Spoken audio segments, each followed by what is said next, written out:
Bonjour à tous. Bonjour la famille. Bonjour. Bon début de week-end pour ceux qui sont en week-end. Bon boulot pour ceux qui sont au boulot, au travail. Et course bien, course les capitaux, qu'on a des courses, on a des courses. Moi-même, je viens de course. Moi-même, je viens de course, donc on va aller faire la course il n'est pas bien.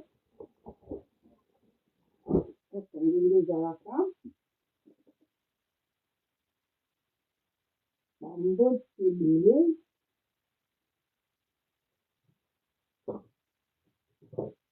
Bon, pause publicité.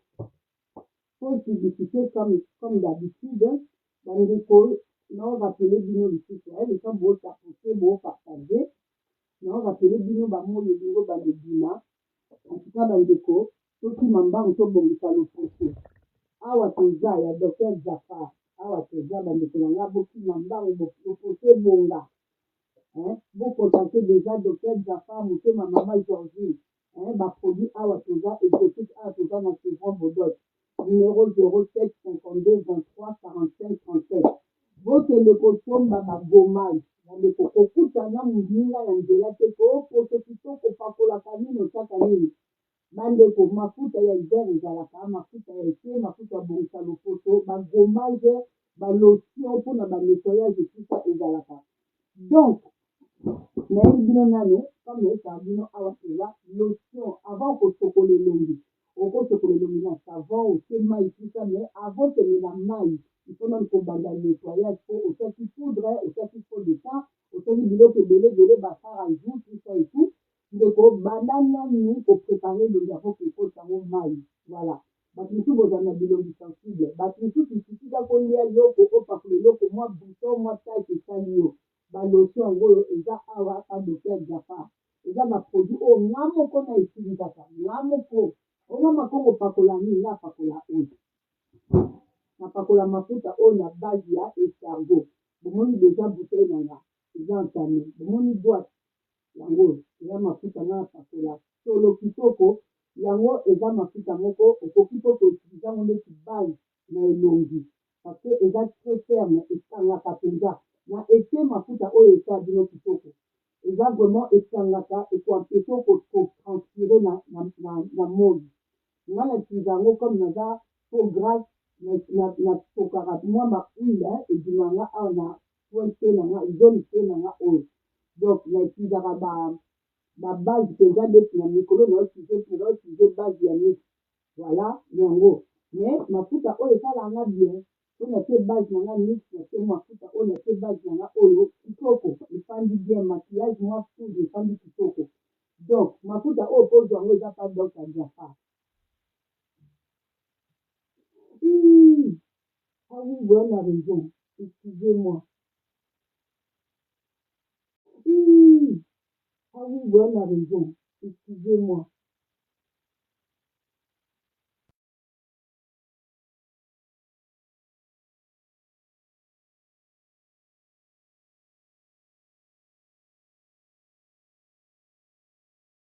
Ah, merci la famille.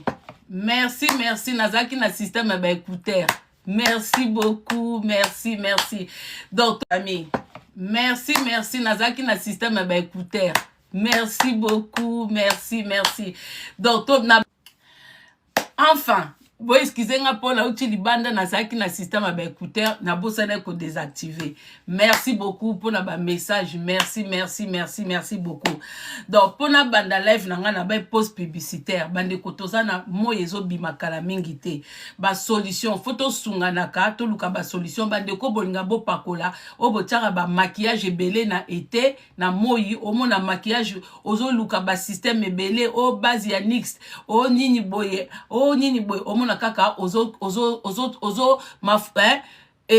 maquillage ezo fuité kaka ezo ba huile ba peau grasse mafuta o eza kitoko ndeko sala expérience eza mafuta mo même na été ezo fanda na nzoto voilà ezo fanda ngana etizango na zwi base ya NYX na tie boso mafuta oyo ezo kokanga penza donc na zwe bisabino ça fait plusieurs fois na oloba na bino ango na moi ndeko nanga somba mafuta oyo soku avant otia maquillage na yo ochango opemisi elongi mwandam okomona ekangi yo penze ekangi yo olandisi babiloko na yo après osali ndenge bosala ya mafuta mo kitoko même pona makolo des fois au mona otie mafuta na makolo tie moi lipapa quelques minutes après makolo komi o pembe mafuta eza kitoko efanda kitoko na nzoto yaka pona publicité te moi même je l'utilise bozomona esi na ntamango nga moko na utiliser yango eza vraiment kitoko makasi na utiliser yango pose wango obengi na 07 59 23 45 37 07 59 23 45 37 Dr Jafar obeti so poza pembe na Sevran Bodot oke so mango directement et pas na bango baza kaka na kati ya gare ya Sevran Bodot voilà après toza na ba lotion pour na ko nettoyer elongi avant sokole elongi na maya pio ou na maya tiède avant sokole elongi ozui moi coton na yo osali nettoyage ya poso na yo voilà osali vraiment nettoyage koke sokola mafu elongi mbala moka te ke na maquillage na yo na ba poudre na omba moke ko sokola elongi te préparer na no elongi no kitoko olongo libiloko nyonso tu o esengela ki olongwa après luki savon na yo na makam na ndengo sokolaka sopo lingi savon gommage ya ngojo nyonso wana ka pas Dr Jafar eza ba biloko ngana utilisaka donc ko que j'ai déjà 2 bouteilles vides o ngana za nango a o troisième nanga nazo entamé nazo sokola ngo mwana o sokola nango vraiment kitoko makasi bobenga atindaka partout ba produit na la sabino eza vraiment ba produit oyo po mona ngata na moi tâche nga ataka fond de teint nga ataka simple poudre voilà na saka tiaka simple poudre so mkwana na moni ke no tia poudre te no tia fond de teint poudre à pambaté voilà maintenant ce que je mets pour nous compenser nine. Moi je mets ça. Na place il y a fond de teint. Naza vraiment trop. Na soma na ba fond de teint mais naza vraiment mouton naza vraiment trop maquillage. J'aime que ma peau respire. Voilà, j'aime que ma peau respire. Voilà, c'est OK na eza produit il y a ce qui nini bénéfice ce qui bénéfice c'est OK na Sephora au Kutango. Et ça mieux. Moi, c'est ça que j'utilise na place à fond de teint. J'aime pas vraiment babiloka ba fond de teint wana na bilongi tout ça. J'aime vraiment tout ce qui est maquillage simple, neutre, vraiment pour faire sortir qui naturel. Nga bato ba se maquillaka elongi ne bungi au komide chimutu mususu. Moi, c'est pas trop mon truc. Voilà. Biso to yanso pe na belongi o esenga nango ba maquillage belé. Donc la famille na eto solo là. Donc olingi ba produit pour na sokola nzoto ba mafuta kitoko ba gommage kitoko Dr Jafar ba produit a toza na Sevran Bodot il livre partout il envoie partout au bengeka na numéro ya 07 59 23 45 37 voilà bande koneto sur la makamba mwana ntsuka to tapoter to partager neto sur la makamba ya mwana ntsuka bomona ki sorti ya mwana ntsuka ye a lobi ba makamne o azana ngo besoin to partager live bandeko bomoni a lobby ka bino bato ba ko finga bato o boza ba bipolaire bi chanja bandeko c'est pas question de la bipolarité ce n'est pas question d'être bipolaire moi personnellement ton nazo qui défense ya mwana ntsuka parce que ayako lela na réseaux sociaux que abina babotisa ye bakipaka ete biso nyoso na biso bata réseaux sociaux na bino na bandaku on a pris défense ya mwana moko amukie totalaki âge oya kende ko binela totalaki âge oya bandaki oya kotaki pa ya jibe mpiana mbelekete jazz papa chéri obino boyebi totali tomoni ke la petite a été innocente donc ya lokola muta bokoli tabanaye ye moko alie le 31 décembre ya lokolo sombi soso ba bienvenue okangi ye na ndaku opesi ba masangu ba maïs tout ça et tout mukola feti bobomi soso neti baluba basalaka po baluba baliaka soso ye moko aboko akesomba ezo tambola balie c'était tout à fait normal. Mais si à quel moment tu as remarqué que il y a des personnes au baza penzako bino bomoneka na image à moi na mukie mais basi ba kubakala na lokuta bandeko il faut pas venir dire que oh mama Congo défense ya Kofi tout ça non ngata bobimisi ba vidéo ya kala moi j'ai attaqué Kofi Jean Robert. S'il s'agit encore lobina attaquer na likamususu na kwa attaquer. S'il s'agit na lo babolamu na kolo babolamu. So il s'agit na ba mabe. Po toza biso nyoso batu. Toza kana mabe na malamu. Muta kokoza mabe à tout moment te. Na kokoza mabe me na zape na bato na saila bolamu. Na kokoza na malamu na zape na bato na saila mabe. Yango bomona ke tant toi conseil la bino ba analyse. Tozwa ka sujet na sujet. Toi quand mélanger te bino nde bato certaines personnes au bino bolandaka biso ceux qui ont lingi mutute olingika baloba mabe ya mutuana muko baloba bolamu ya mutuana et déranger bino c'est comme ça que vous êtes siko babiso oyo non bandeko comme moi j'ai soutenu mwana Nsuka na kotaki na contact na ete na benga yete ta bino bobako bato bafuta makate ngate ngato nazwaki dossier mwana Nsuka nazwaki yango na réseaux sociaux na yaki tant que maman tant que moi si que to mona yebiso nyonso tout na moi body moko ya muki ya pembe na moi soki kilote moko short moko ya mwindu tala libele ezate lisoko ezate biso nyonso na ba papa na ba maman to yaki to lobeli que non il faut pas dédommager ye il faut pas sombela esika mais la famille je me rends compte que mwana Nsukaza une menteuse a koli na stratégie ya koya koko sabatu. Bon tout nanga pourquoi?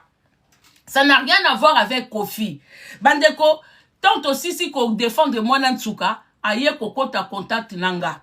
Aye ko remercier batu na réseaux sociaux, merci na batu nyo surtout o ba défenda qui est. Bino tu bolandanga bien na boy batu boyaka na katikati bwako bako mama Congo ayaka ko remercier biso nyonso na biso bata réseaux sociaux batu ya média réseaux sociaux médias na bino bato boyaka na ba commentaire elle nous a tous remercié alobi merci na ndenge bo soutenir kinga na zui o esengele na zwa to sepeli quelques mois après bandeko quelques mois un mois je pense que un mois après Mwana Nsuka Koti en contact avec moi.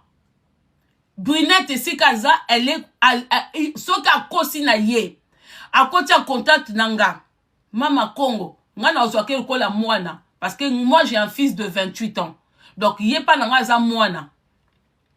Ayo Koti en contact nanga poto na zonge la ko attaquer JB.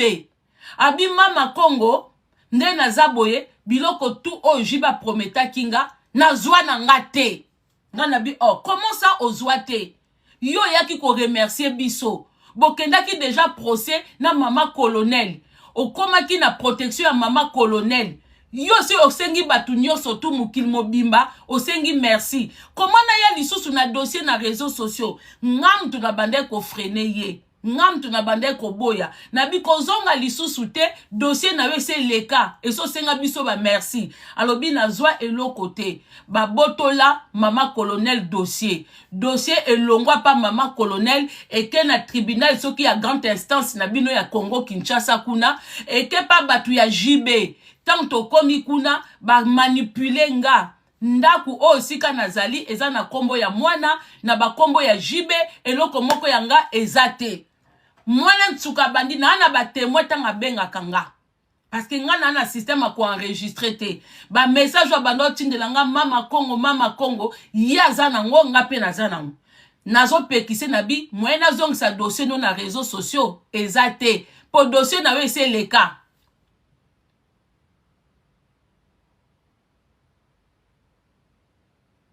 Pour dossier na yo ici et les cas. Bande qu'on a conseillé ye. Nga lobi bon. Comme ndako eza na kombo ya mwana na yo, profitez. Lia na sima mwana. Kozala zoba te. Soko zo continue ko attaquer JB na réseaux sociaux. Orotia mwana na ona position ya mabe. Yo kutoza na chance. Oza danseuse. Babotisi yo me bazuyo mwana. Sandra Lina kuna lela kabalongo lise bazemi.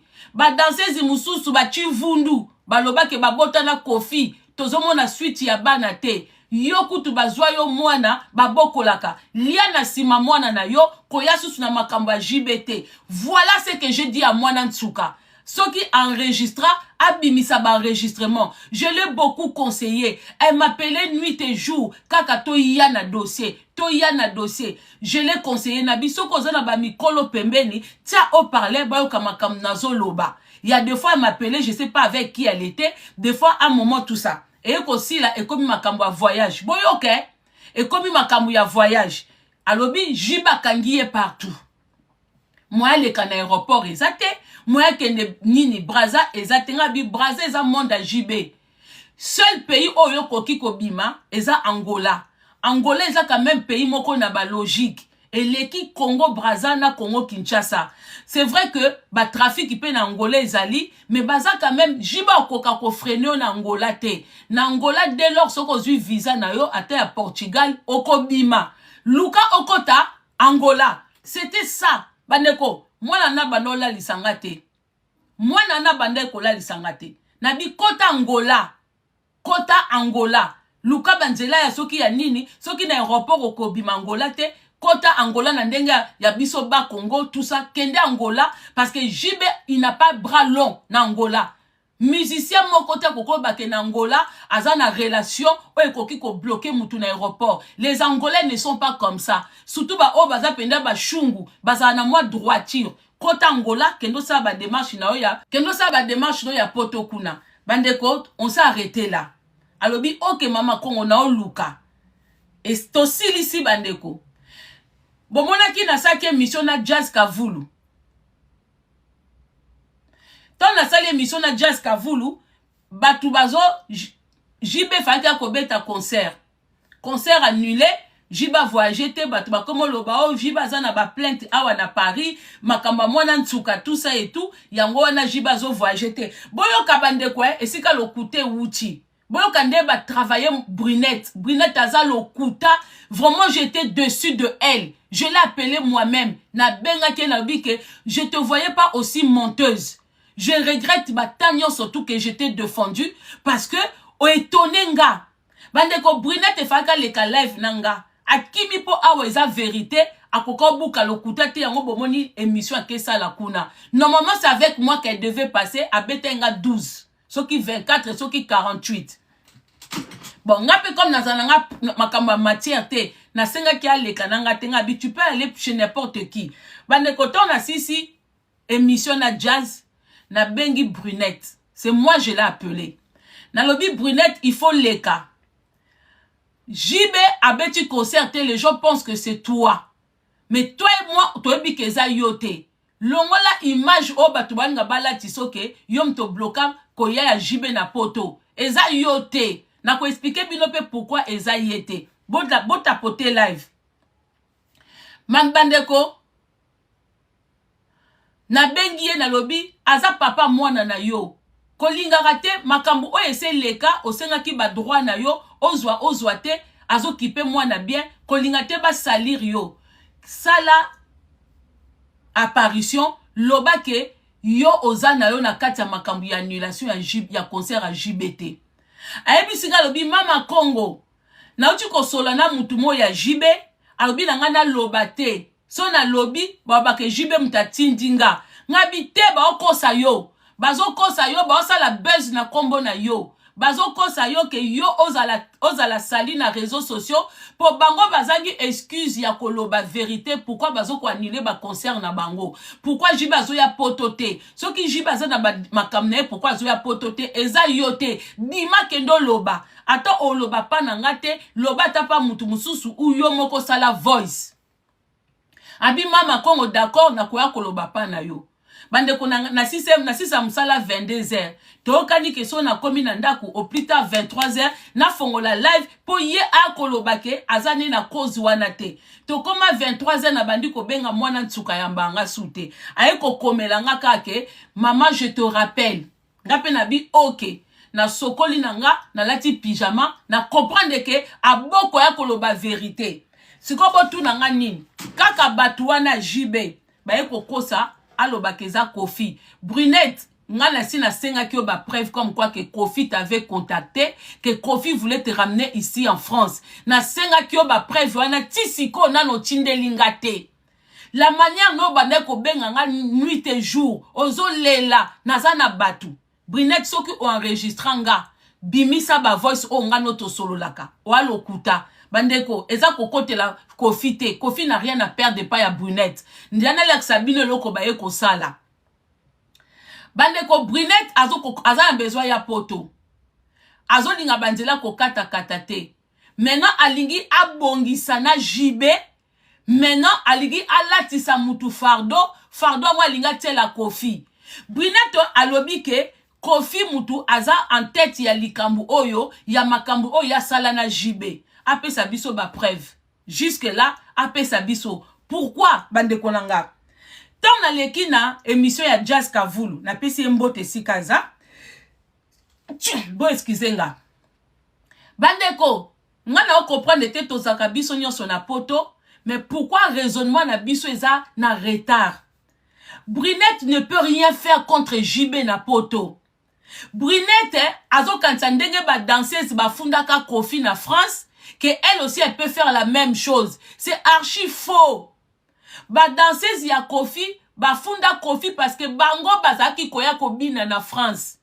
bango bazako kangela bango ndaku awa na France bazaki koya kobina awa na France makambu na bango esalama awa na France na territoire français Kofi abanda kangela bango ndaku alongoli poignet na anière awa na France yango tong bafundi Kofi na France yango monaki justice française ezwaki dossier Brunette nano voyage poto te Brunette abina na poto te makamu na ye oyo basala ye esalama na poto te bo blokelenga mutu azoba Kofi afuchinga dingwaku so na lia mbongo ya Kofi na bima baniatanga oyoki so na lia mbongo ya Kofi na bima baniatanga vous êtes malade dans vos têtes tant tu as qu'à défendre batu misusu tozwa kabambo pourquoi bobate que tozwa bambong bloquez-moi cette personne là qui n'aime pas la vérité bolingata sika ba okose la mutu makambu ezo ko avantager bino Brunette ndenga zawana ata ye poto makambu na jibe eleka na Kinshasa ça doit être traité à Kinshasa. Le seul endroit où Brunette a porté JB plainte, et ça na Kinshasa, c'est là-bas que l'histoire s'est déroulée. JB a mutu ya politique ite obakoki ko boka ngunda na kombo na ye, Brunette ata ye poto, ngunda na ye, ce n'est pas JB. Ngunda na ye, toko c'est la kaba président Makambu. Awawa okoboka ngunda ndenge nini? Awawa okoko c'est la président ou okoko ba ke naza lele naza deux fois babilo koboko bongo ke na mboka na biso bazolinga ba lele te bazolinga ba deux fois te bakobomanga mais Brunette akoboka ngunda na kombo ya JB parce que JB il est qui? Mais c'est des histoires à la con. Pourquoi bino bofandi na poto bozo maîtriser loi? Soki abina ki na poto, soki basala ki makambo ya salite, ya bolingo ya Adana Eve na poto, wana oui, Brunette chikokosa. Kofi n'est pas bête. Kofi aza zobate, aluka memo na poto pona makambo ya jibe, oye sama na poto te, ezanga mutuna makolo. Mais Brunette yozo kosa bana mikie ou ozo kosa mikolo. Attends tu Kofi mwazaka mabe, Jean Robert mwaza mabe na makambo nyonso. Mais yoza na dossier na poto te Brunette. Ozo bake ba combattant ba portable JB plainte na kombo na yo. Depuis quand basala ka plainte na procuration? Depuis quand? Awa na poto awa muta portera plainte ye moko.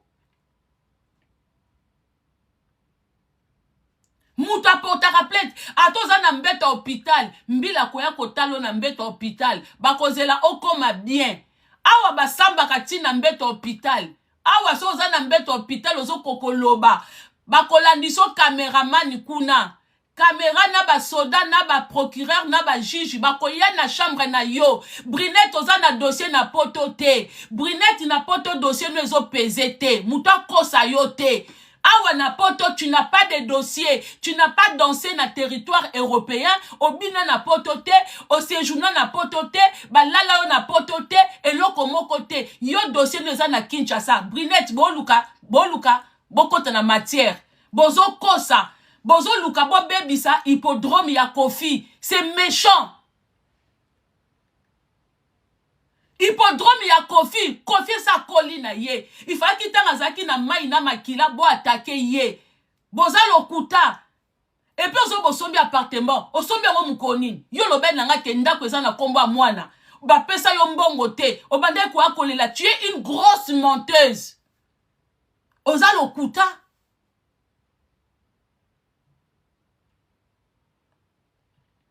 oza lokuta donc bino comme Kofi abima mutema mabe abima démon na miso abatu donc chaque dossier faut ka komba Kofi problème ezate Kofi abenga yo bimisa numéro bimisa conversation il y a pas de souci sors-nous des conversations parce que ce qui Kofi abengi yo Brinette il faut tracer zala pour tracer zala pour numéro Kofi bato tout basolana Kofi ba yebi yo dengo zawa na so Kofi mtabenga yo ko kanzate ke so zolo babongo orosa la jibe plaisir aza papa mwana yo et ça joie mwana oza lokuta problème neza na Sandra Lina problème na yo osali émission ya lokuta tu voulais passer chez moi pour yebi ke ngai soko leke pa nanga ba question na ngai na poser yo olingo kokoko sate parce que toi et moi on s'appelait obenganga na tongo yo la msanga na pongi na 6h yango batongo ya Congo pe na comprendre te bobenga batu na ba 6h na ba 7h du matin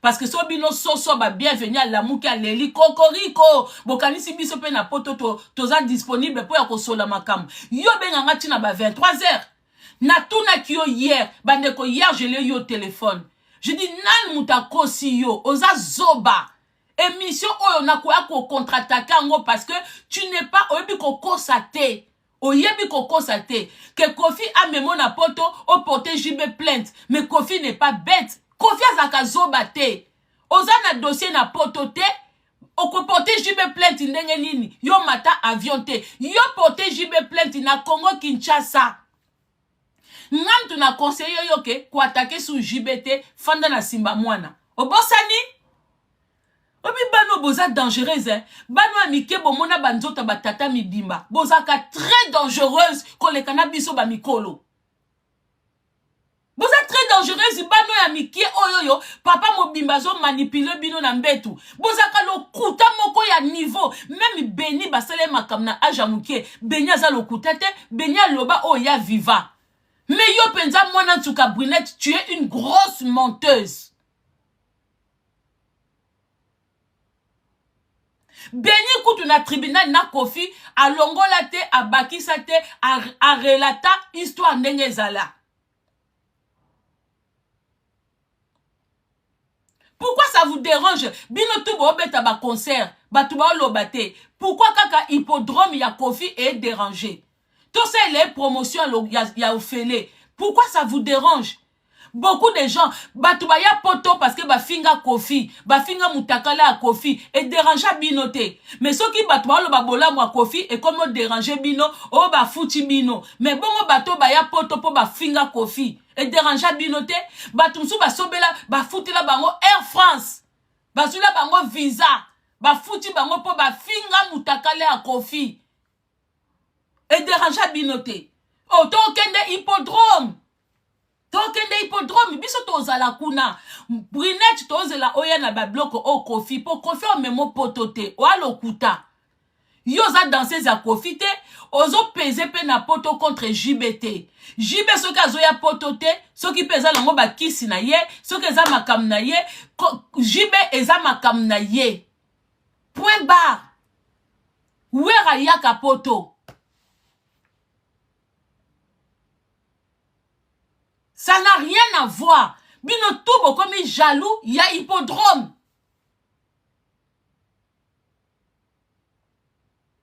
Ça ne se fait pas. Mais en tout cas, ceux qui confient à Zad Demo, mais à Zad Demo, il y a gentil. Comment ça se fait que bino tout oyo, boyebana na sima démon? Chose incroyable. Il y a même certaines femmes qui ont vécu plus de 20 ans avec un démon. Il y a même des femmes qui ont fait des enfants avec ce démon. C'est que banana bino baza ba fruit ya ba démon, baza ba demi-démon. Biso koutouté, biso to kana soka musique na ye. Nous on s'arrête seulement par sa musique. Mais vous qui le considérez comme un démon, afina koutou nene ya kingo kuna. Yena Cindy bafina nene à Kingo. Mais Bino Batoyo, aujourd'hui vous êtes connu par ces démons. Neti Bino Bato nyon surtout boloba contre Kofi. Si on vous a connu, c'est par ce démon. Mais alia Bino tendeni. Yango c'est que to pona na biso Satan. Nanzambe to pona Satan. Po biloko nzamba pesa ka tomona kate. Mais biloko Satan pesa ka tozomona na misu. Tozomona ba adepte ya Satan, bazo tonga ba building, bazo diriger ba mboka Afrique, bazo diriger ba États-Unis, bazo diriger donc to pona na biso Satan. Pour Kofi Obilo Bobenga Kaza Mutema Mabe, Aza Demo, mais on a vu des gens faire du succès au nom de Kofi. On a vu des danseuses être connues. Tilelo Osoto Yeba ba Nono ba Diamant, Eza pona JBT. Nono ba Diamant, on sali succès na quartier latin. Oye quartier latin, on sali succès apoke pa JB. So ki Jiba Monayo, Eza pona Kofi. Ba Sandra Lina, bo sali succès pona JBT, pona Kofi. Ba Bouron Pela, ba Sam Titu, ba Modogo, ba Mboshi Lipasa. Toutes ces personnes, sans compter Bino Nostuba Mikala Oyo, soit disant Batambongo. Bino tout bo sali succès et pas démon. Même tonton de tonton, Moukala, y a démon. Klepen Bila. Na elobele comme ya Kofi. Klepen tango atos oke pembe na fali. Elobeli na yo kaka ya Kofi. Olata Kofi tina elobeli. Ya la popo, ya la baba. C'est du Kofi. Tout c'est du Kofi.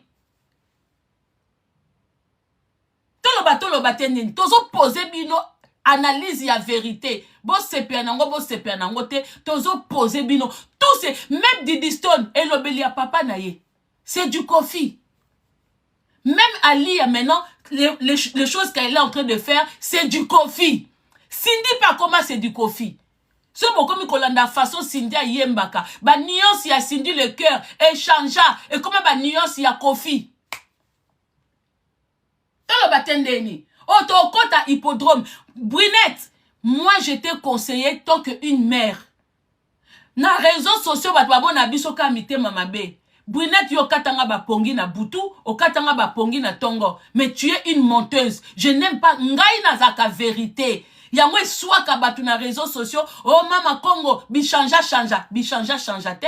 Na posé analyse ya Congo Brazza. Batbazo ba oh mama Congo aza bichanja te. Je dis que la vérité, makam libala kiki aza mwana président, c'est du politique. Na politique batiaka sentimenté. Tant on baki certaines femmes ya ba congolaises balata kandeti bala mibali. Je dis que la vérité, ba image angwane zola kisa. Mais na fingite na critiqué te.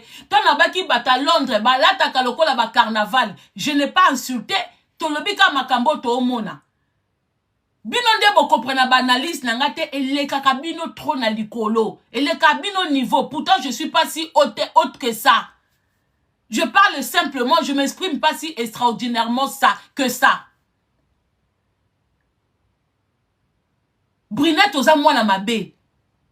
Ba maman ba soutenaki yo, ba papa. Metala na suka ba eko kosa yo na lokuta. Oeko lati sa Kofi chapeau. Kofi n'a rien à voir na histoire na ona JB. Yo na JB eza parce que yo ozo kokozwanda kute, bazo kipe yo te, ozali na besoin ya libala na JB.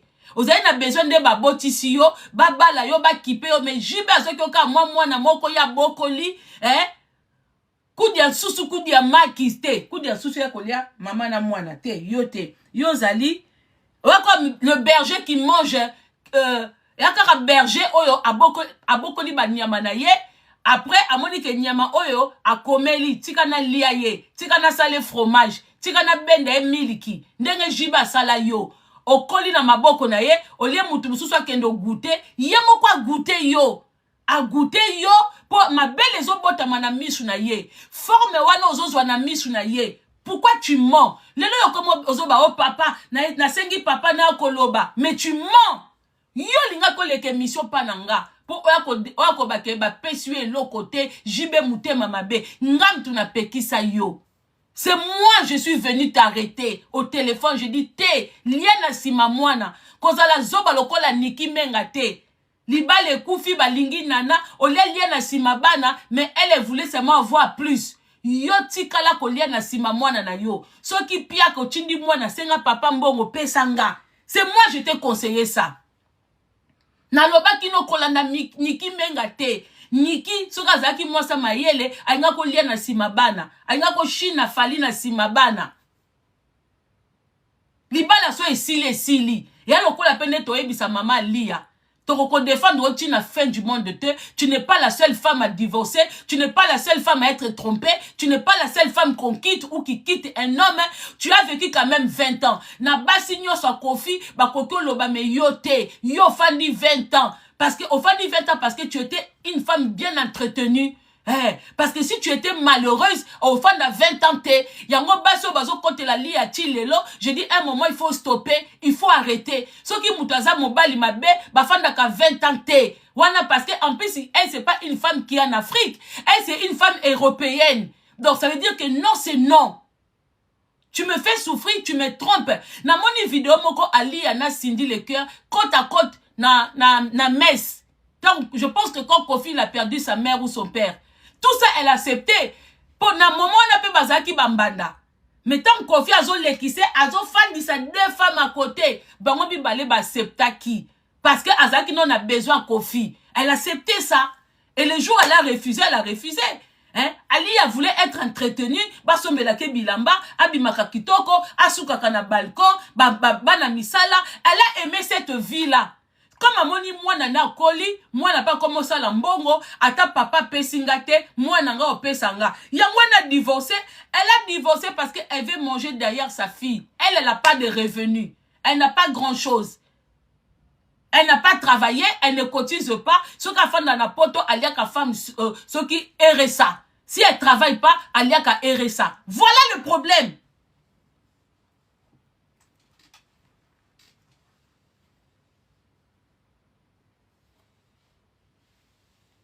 Donc voilà. Kofi Koki qu'on proposait Brunette, c'était à me mettre à poto. Parce qu'elle ne pèse pas ici. Bande konanga, dossier à Brunette na poto ezate. Moutoumon côté apporta JB plainte na combat Brunette. Brunette est si qu'on allait fongola matoi. Tu te prends trop, tu crois que tu es trop intéressante. Tu n'es pas intéressante na dossier na poto. Poto yebi yote. Ba danseuse ya Kofi, ba sala plainte po ba fandaka awa, ba bina awa, ba lala awa na anière. Preuve ane, ba juge ba kendo sala banquette na ndaku wana ya anière. Ba luka propriétaire ya ndaku ya anière. Mais yo ya no potote. Walo kuta. Kosa ba zoba o ba yina Kofi. Biso bato okosa bisote. Okosa biso ata mukiete. Okosa mutute. Yo to ye poto obwaka ngunda na komba JBT. JB mtazo bloqué ya poto. On sait même pas pourquoi. Tu sais pourquoi ils ont bloqué l'aéroport en Chili? Parce que yo to ye na poto. Okoki na yo kobwaka ngunda na mutu na ete. Aza ni procureur. Aza ni premier ministre. Aza ni député. Aza ne lokote. Il faudra juste prouver que Aza Moulouba. Aza pe nepe to zabwe. Nan to mona ekututa na chilombote. Mutu to mona na chilombo eza ba héritier Watanabe, eza ba mission mususu. Jibe pena de nous-mêmes na misu, nan to mona na biso epembe na chilombo te. Peut-être batu mususu ba politicien mususu. Donc ozo peser te. Ne te crois pas que tu es intéressante na poto. Te, Lukanzela no poto. Lukanzela poto. Kofi n'est pas bête. Que o yakana memo poto pour o poter jibe plainte et simbite. Sorti oyo et simbite, Brunette, muto batinjo sali Kofi, et simbite, biso toza wana. Yo moko linga ko zonga sou na dossier JB. Kolinga to zonga sa mama colonel te. na dossier na yo oa lokuta osomba appartement te soko osombi appartement eza peut-être ba proposer yo po yo toyeba sous position noté un coup osomba un coup osomba te oyaki osengi biso merci apo bimama kongo nazwe eloko te balongola dossier pa mama colonel nazwe eloko te mais au final ozana langage combien où est la vérité dans tout ça suka oyeko tia komba kofi yo moko baluki na président JB président obaluki kombo moni JB azwa ko beta concert te eza ye moko na kindoki na ya sala soki ba pesa ki limite eza makambo JB bolo ba vérité eza makambo plainte ya ba combattant te ça n'a rien à voir JB bando ya poto soki biloko ne ya lia ou biloko ne ya asimba et komi na suka etaliye ça n'a rien à voir. Ça n'a rien à voir. Torolobela JBT. Brunette tika koya kokota JB na matière. JB n'a pas de matière. Botia komba kofi liboso po JB ya. JB faka ko beta concert po tolobela concert. Dès lors aza na concert te torolobela JBT. JB aza na concert te. JB aza na matière na poto te.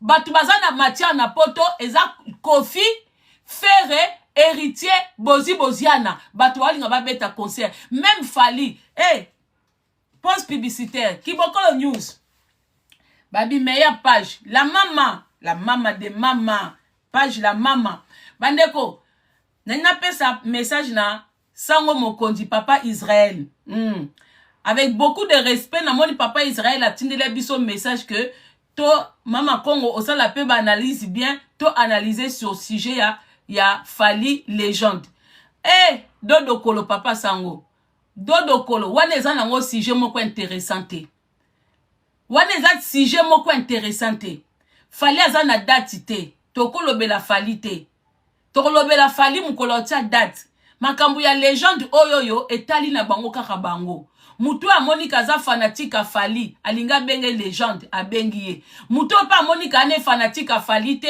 ndeti nga pour l'instant pona nga Fali azane légende te na kokota na nga na ba débat buzo bate Fali tozo la Stade de France tozo la ba débat zanga mutu na makolo te ko Fali légende non wale za ba débat moko terre à terre tolobela ka musicien soki atie date abimisi album tozui matière date ezate album ezate single ezate on a besoin de dire de quoi que ce soit buzo bate waneza sujet moko sango ça me regarde pas bo débattre ngo bino moko kuna bo débattre ngo na yebi na zana besoin na ko sala ba débat zanga mutinte tokolobela wera paza omoni musicien ba lobela kaye musicien akoma ka légendaire te que batu ba loba tant Kofi aloba que naza légende. Il n'a pas attendu que ce soit les gens qui lui disent ou qui le proclament et tout ça. Ba kombo na bango ba mi pesaka wana ba bi pesaka. Bango mo ba mi pesaka ngo. Ba zela ka bisote. Donc eza sujet ne ramenez pas Fali na ba débat o azate. Na minute o Fali aza na course te, Fali aza na album te, Fali aza na concert te. Fali azo ke no tambola zo kanga ba photo kuna. Fali azo kanga ba photo. Azo kanga ba photo, azo que se retrouver si la musique ezate. On peut pas parler de Fali. To beta ma solo ya Weranson kalamingite. To beta ba solo ya ba family latino, ba musicien ba longwa pa Kofi, o ba sala ba succès makasi na quartier latin, ba beta kalamingite ba beta na London City. Ba beta na 4 à Londres. Dans mois d'octobre tozana ba Mboshi Lipasa, ba Sam Titu, ba Bouron Pela. Kana kati ya London. Torobeta masolo bato bazobeta. Tomoni pe awawa. Kalamingi te héritier pa zobeta. Torolobelango. Siko pourquoi bilo bolobela musicien azane na date te abeti na ete azo tambola na ye azo ke no rendre visite batu na ye tolobele pourquoi. Tochango pembe. Bon bandeko merci beaucoup Merci beaucoup. Muto alingi ko intervenir pour na Brunette. Brunette alingi ko embrouiller biso. Brunette na moni opoko okomi na besoin de succès. Okomi soko ofande olingi ba kolobela o. Si tu as envie qu'on parle de toi, kende jiba bala yo ou que no luka obano bina lisusu na kimukolo. Mais pamba bweko la biso ba matière te zanga mutu na makolo. te koyela biso ba sorti moko ya buzoba te kala mingi to okoma likangu ya buzoba po yo papa chéri ozalaki likangu oyo okoma balikangu moko boye bimaka pour dire des conneries quand tu que pour population soutenir qui une fois ils vont encore continuer à te soutenir première fois te soutenir qui pour tout monde qui na image à moi nsuka lelo auto monde sur na image wana te okoli déjà ozuba maya mikolo et c'est koli si yo oyebi nzoto ya batata oyebi nzoto ya bamibali et so boti oganga na maternité obimisa mwana inge mwana pas koli. Donc ça veut dire que cette fois-ci, si tu viens encore avec les mensonges, on va te traiter comme une grande dame. On va te traiter comme un adulte. Donc considère que ils sont comme une adulte. Un adulte. Yom toko yeba soto tchao na une adulte ou un adulte. Toko tchao pene si ko zali. Toko tchao et il y aura pas de cadeaux. Okokima. Ba jozo lingo sala wana okokima. Okokima. Yozo PZT pour la hippodrome. Ozo PZT.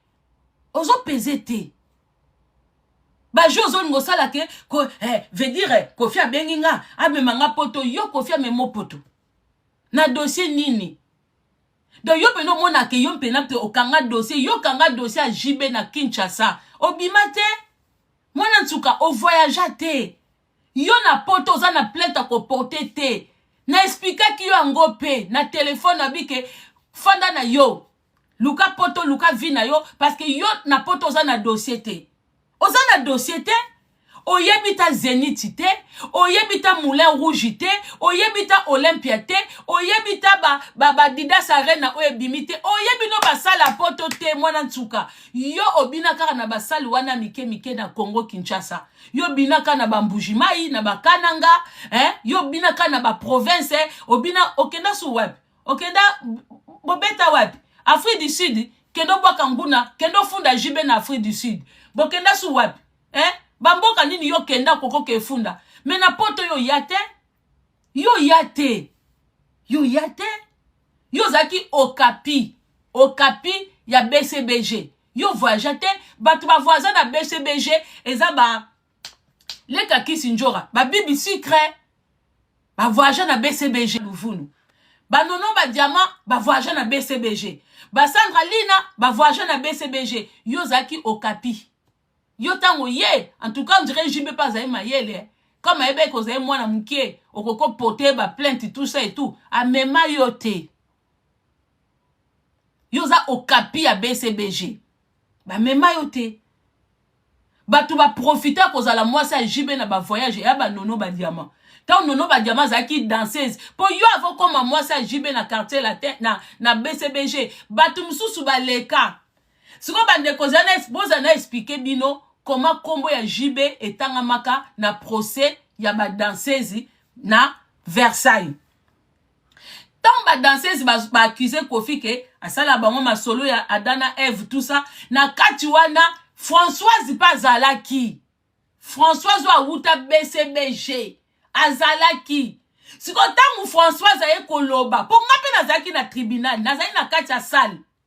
Tangu Françoise aye koloba, Kofi alobi te yo koyeba makambo ya salite eza pa na ngate. Bango soki ba lobi oui, alobi soki ba beni ba lobi oui, akokondima. Mais ya Françoise akondima te po Françoise esa wuta déjà BCBG.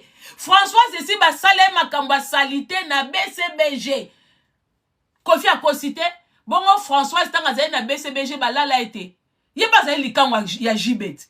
Ba kosite eza vérité nga nazala nga mtu na yaki koloba to na bimi na tribunal na bi JB kombono etangami kuna mbelekete jazz kombono etangami c'est moi je suis venu le dire et na kosite Jean-Robert pe Kofi a kosite aebisi Françoise yokutu na dossier oyo pour Françoise ipeto kende pa etozonga Françoise ndeti yo na dossier ba danser za quartier la terre yo kota kindenge nini pour yo oza nono ba diamante yo za ba danser zo ba yaka penza na ba yaka penza fraîchement na quartier la tête yo wuta déjà na BCBG aloba ki ya solo Yo yaki dia na kimukolo, et si ba écarta yo, et si ba sala yo écartement obligation oblige. Ndenge Kofi a réponda na juge. Alobi ya wuta BCBG, ya wuta esika ba 12 beta maka, esika ba lala kabasi, esika ba bona matisa kaka. Ah, ce qui n'a matisi, ba deko dodo kolo, vraiment dodo kolo, s'il vous plaît. Tozo soit na te, boya komake nga pe ba respect awate. So, moni blaise nange sepe si binote, bon leki nzela, dodo kolo. Bonjour. Bonjour Mama Congo, comment vous allez? Moi volume, maman, loba moi ma casse. Bonjour Mama Congo, boni. Bien boni, ma soeur, merci beaucoup. Mama Congo, ya on a linga kayo. Hier, j'avais vraiment peur tant Nathalie sortie médiatique ya Fiwana. Je me suis dit encore Congolais ba memanaka na sentiment. Oromona ka baye babandi ko attaquer Kofi. Fiwana mona suka aza, c'est une sorcière pour moi. Alimbisanga kota zali mazandoki. Poko zala na ba double discours, ba triple discours, wane komilika mususu. Tangu ya yaka koloba makambu basalanga bwe bazongisanga boy. Kofi mutafutela ki émission ke utakende kolikango. Kofi mutu azalaki ko manipuler na makambu nyonso wana. Tango azalaka na 9 ans babandi ko doite na 9 ans. Ti ba yo chaize mi na 13 ans. Kofi mutu afongola kai makolo. Mais c'est pas juste ata balobi biso nyonso to komika ko s'encharner na Kofi yango asala boy azongisa boy, mais attendez. Toza un musicien musu te na Congo loko a Kofi wana. Lelo soka che mutu na sende to bando regretter ki a papa wemba kendaka boy Kofi pe lelo akeka ka boy. To pese quand même ba valeur au pas au mérité tant wazana nous vivants. Fi wana asa vraiment ndoki. Ba koni fois tinyoso o ya koya ko soutenir moi en tout cas ngana okamwa makasi. Ngana kokamwa poko mona réaction ya boy mutu alali ala muki aye lelo na lingina lo ba vérité lokola na yebi nzambe lokola boy na boy nzamba wa zalaka mama ngana solanga yeza lokuta. J'ai dit la vérité, va écraser ma son à Kosi. J'ai dit la vérité devant plus de 1600 personnes que vous êtes ici. C'est moi, je l'ai conseillé même d'arrêter d'attaquer JB, de profiter derrière sa fille. Moi qui suis là devant vous. Moi aussi derrière la caméra na bandeka komi lobela fio aza mayele te tango abimaka tour liboso na ngabi soka zaki mayele fala banda ko bénéficier kaka parce que déjà quand ta petite sœur obenga Daïda Soraya Bayaya ba junior wana sûrement a profiter na ba école bien na kokola bien et tout bato bazo conseiller que attaquer JB sala boy ba conseiller mabe pour a bénéficier na eloko monter puis a nuire na éducation pe kokola mwana na ye. Bon, tout le monde a qui histoire en ici. À ma grande surprise, na yo mona leki na émission Kofi naza kutu na ba prévolingi na fongola. Et puis quand elle parle de Dieu, je me suis dit mais non, fio azam maudit. Eh maman bi pourquoi tu Kofi? Alors ça bonga kanisi jiba yo kele mawa, alors ça le mikanda ya poto. Poto na eza maboko a Kofi te, ça n'a rien à voir. Et puis poto na ye, yazo kanza ke jiba bloquant, peut-être jiba aussi était mal conseillé. Alors quand ça question qui moi na tsuka ye poto a porté plainte, mais alors que moi na tsuka na poto azo PCT maman nanga a PCT elle n'a jamais dansé ici bakangele nanda ku awate balala pe na poto te donc azanga ni kambe sami na Congo pa na bino kuna ba français bazana bango te yoko ya ezape politique te ezape te ke olingo changer sexe bazo lukisa yo. Est-ce que bangunda ngo bande ko bon? Nebi bangunda nyoso batute. Est-ce que on a pris bangunda? Ezangunda te mama Congo fozala kaka ba salon na ba salope nde bako soutenir moi autour Brinette ceux qui Brinette ozali susu mwana suko te biso nyoso to côté là qui ba si okolo ebi makambo sa po elongi na ona nu ebimisi elongi omoni Sandra Lina ndenga koma na elongi ya masque de vieillesse c'est de la même manière que toi likola komona ka banzoto ba papa kotambola na lokuta lelo lokuta lobi il fallait nous ça la chemin maman nga merci to matsabande kwata 2-3 to suka. En tout cas, hippodrome toke na biso ya bandeko. Bato bolinga bo freiner hippodrome bosa na bino perte à pamba. Kofi, vraiment, sa musique nous plaît jusqu'aujourd'hui. Ah oui, parce que certaines personnes se sont inspirées de la musique de Kofi, que cela ne vous plaise ou pas. Certaines personnes se sont inspirées de Tchatcho. Quand on attend certaines chansons d'autres personnes qu'on ne citera pas de nom, c'est du Tchatcho qu'on attend. C'est du Tchatcho révisité. Donc, si vous pensez que ba photocopie kutu ya tchatcho, tozo yoka, tozo sepela nango, bongo véritable tchatcho, tokendo yoka te. En tout cas, hippodrome, on sera là. Moi, les gens qui seront là à hippodrome, beaucoup nanga, na osomba billet nanga, na kokota hippodrome. Je suis désolé, c'est un chanteur, un musicien congolais qui fait de la bonne musique et on va danser, on y sera là. Voilà. Tokota, non, okota kutu bozi, bota non niveau. Hein? Bozi na joué na okota. Hein?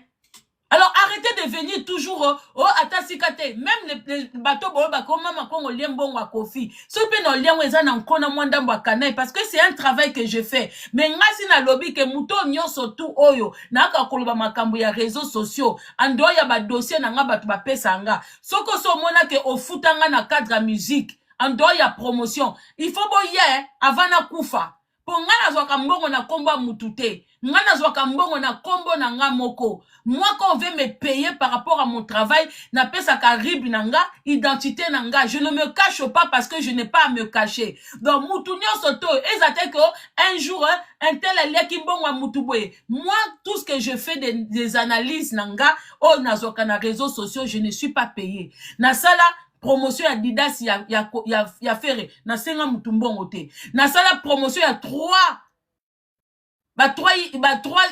concerts ya Fali na senga mbongo te. Na defanda ko Fali na dossier o yaka pendant nongo awawa na lia mbongo mutute. Bino tuboza wana. Muto yebi ke na lia mbongo na defanda ye abenga nga pesa nga chweke. Venez vous manifester hein. Nga yazaka na nyonga mutute na lia mbongo mutute. Venez vous manifester ici. Ne venez pas 10 ans après, oh maman Congo père foutamaka, ba preuve yangoyo. Moi je vous demande de sortir les preuves maintenant. Je vous demande, même monsieur Kofi Jean-Robert, Ozakana Sandra Kazadi, je t'appelle ici. So pesanga mbongo na part ya Kofi, il faut venir le dire parce que quand on voit dossier, oh il faut na critiquer Kofi, je viendrai le faire.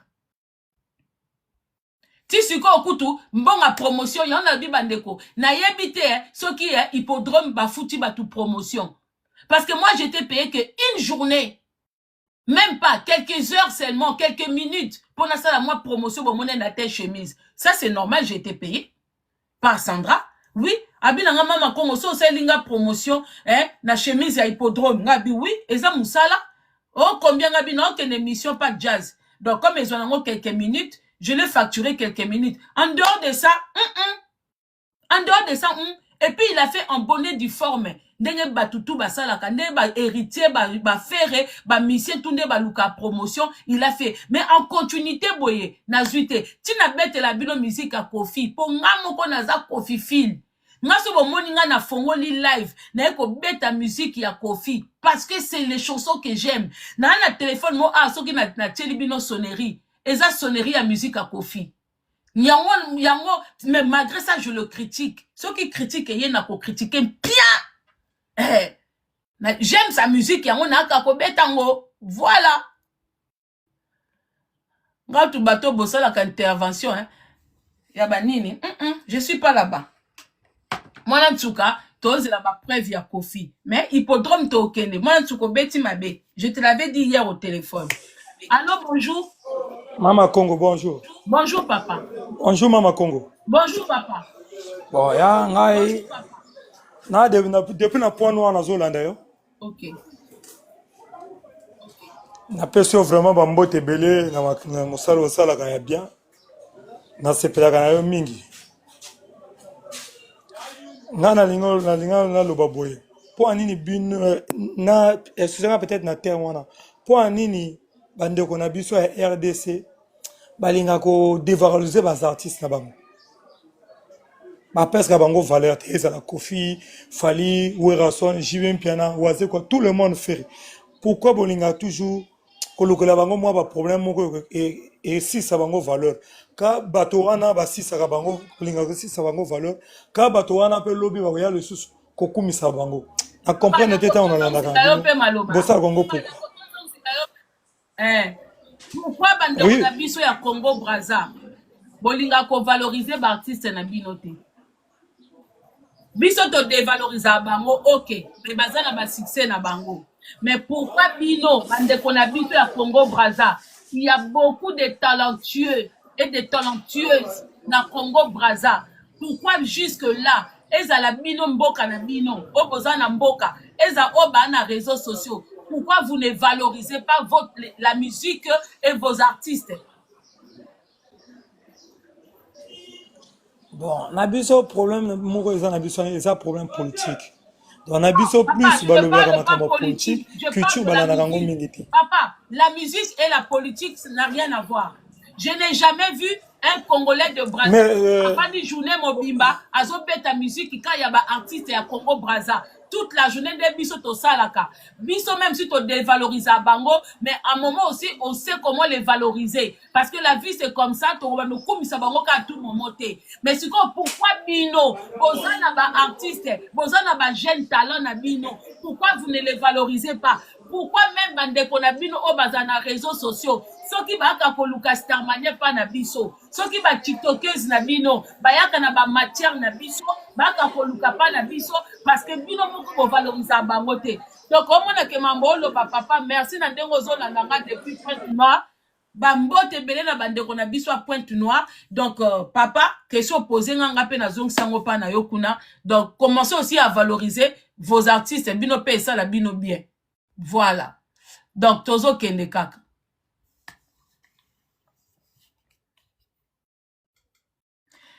Gisèle Kossi, gros bisous à toi. Naebelo kongolo bateme copine nga wa sexanga tanga senga nga demande. Copine nga wa sexanga pa makasi tanga senga nga demande au matin. Gisèle Kossi muninga Marthe Poso.